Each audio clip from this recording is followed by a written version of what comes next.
मोहतरम नाज़रीन किराम, क्या आप जानते हैं कि हिंदुस्तान की सरजमीन पर सबसे पहले इस्लाम का पैगाम कौन लेकर आया? आइए आज इस हकीकत को जानते हैं। इस्लाम के इब्तिदाई दौर में जब नबी करीम का नूर पूरी दुनिया में फैल रहा था, उसी ज़माने में अरब ताजिर बहरी रास्ते से हिंदुस्तान के जनूबी साहिलों यानी केरला मलबार में तिजारत के लिए आया करते थे। उन्हीं ताजिरों में से एक बुजुर्ग अल्लाह के नेक बंदे हज़रत मुकबन दीनार रहमाउल्लाह थे।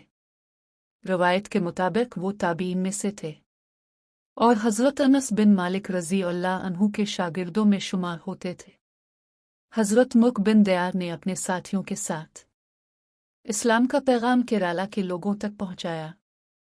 ये वो वक्त था जब यहाँ के राजा चीरमान परवामा इस्लाम से मुतासिर होकर ईमान ले आए थे। कहा जाता है कि वो खुद मक्का मुकर्रमा गए और वापसी के सफ़र में उनका इंतकाल हो गया।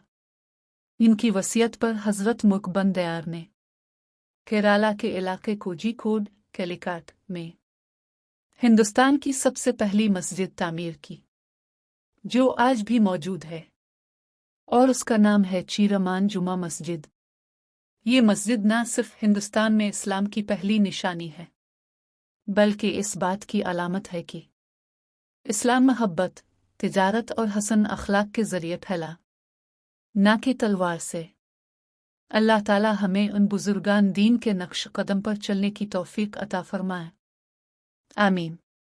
अगर आपको ये वीडियो पसंद आई हो तो लाइक, शेयर और सब्सक्राइब ज़रूर करें।